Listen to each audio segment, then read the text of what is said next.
दोस्तों, एक समय का बात है। बुद्ध अपने शिष्यों के साथ एक जगह इकट्ठा हुए थे, बैठे हुए थे। लेकिन ये जो बैठना था वो अन्य दिनों की अपेक्षा बिल्कुल ही अलग थे। बुद्ध मौन थे, शांत, और चारों तरफ वातावरण पूरी तरह से शांत था। एक ऐसा माहौल था, एक ऐसा दृश्य था जो आज से पहले शिष्यों ने कभी भी ऐसा दृश्य नहीं देखा था। ये देखकर जो शिष्य थे वो मायूस थे, चिंतित थे, उदास थे, और इतना ही नहीं, उनके मन में ढेर सारे सवाल उठ रहे थे। दोस्तों, लेकिन पहले इस प्रश्न को पूछेगा कौन? उनसे इस दृश्य के बारे में और इस तरह का जो माहौल है इसके बारे में कौन खड़ा होकर पूछेगा?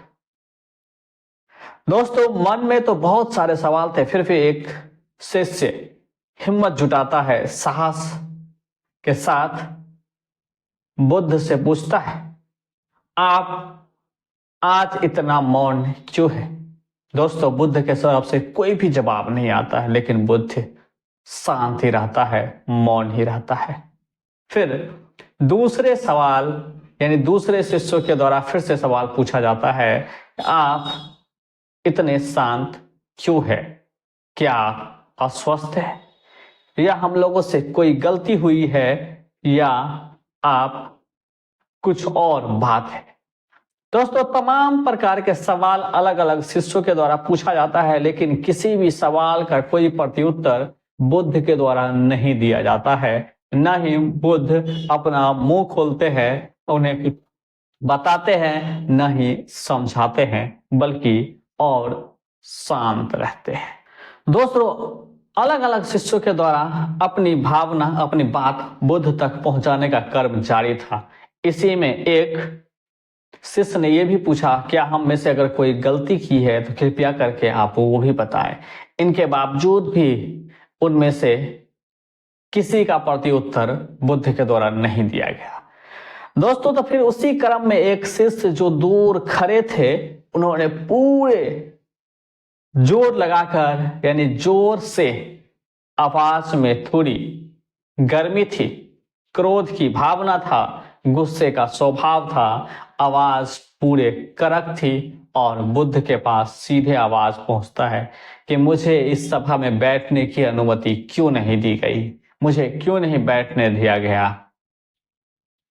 दोस्तों, इतना कहने के बावजूद भी बुद्ध कुछ नहीं बोलता था, लेकिन ये आवाज उन आवाजों से, उन सवालों से बिल्कुल ही अलग था। तब बैठे हुए एक छात्र, एक शिष्य बुद्ध से कहता है, कृपया हमें ये बताएं कि उन्हें इस सभा में बैठने की अनुमति क्यों नहीं है, कृपया उन्हें बैठने की अनुमति प्रदान की जाए। दोस्तों, इस शब्द को सुन के बुद्ध शांत तो रहते हैं, लेकिन अपनी आंखें खोलते हैं, शिष्यों की तरफ देखते हैं, एक एक शिष्य पर नजर जाती है, आंखों से आंख मिलाई जाती है, तब धीमी स्वर से बोलता है, ये जो छात्र जो इस सभा में नहीं है, इस संगठन में नहीं बैठा है, दूर खड़ा है, वह अछूत है।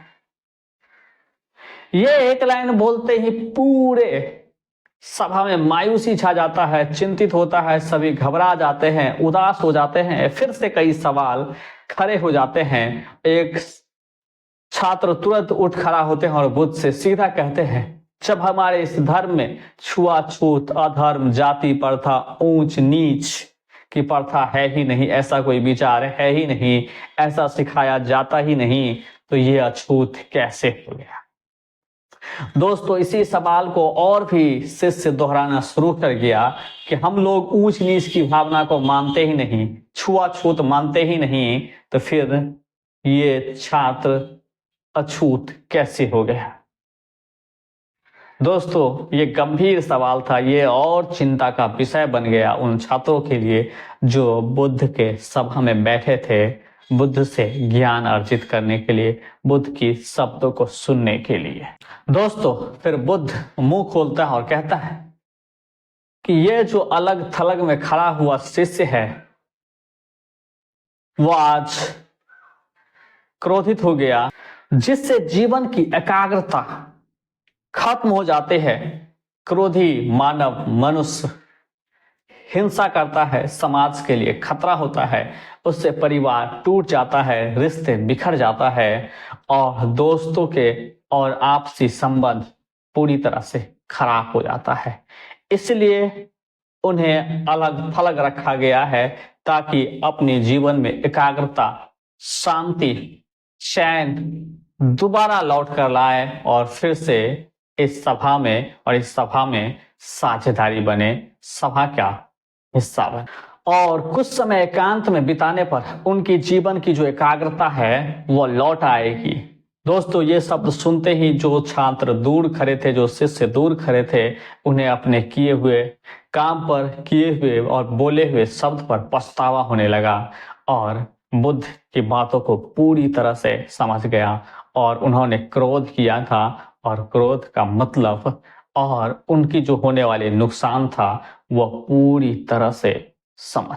दोस्तों, सच में अहिंसा ही हमारा धर्म है। क्रोध के वजह से खुद के अंदर एक चिड़चिड़ापन आता है, रिश्ते, परिवार, समाज में हमारा बिखराव होता है, टूट जाता है, बिखर जाता है और नाश के मार्ग पर अग्रसर हो जाता है और क्रोध धीरे धीरे हिंसा का इतना बड़ा रूप ले लेता है कि पूरी तरह से जब तक आपको बर्बाद न कर दे तब तक चैन नहीं होता। दोस्तों, बुद्ध की इस शिक्षा के बारे में आप क्या सोचते हैं, हमें कमेंट करके जरूर बताएं। अगर यहाँ तक आ गए, वीडियो को एक लाइक कर दीजिए और चैनल को भी सब्सक्राइब कर दीजिए।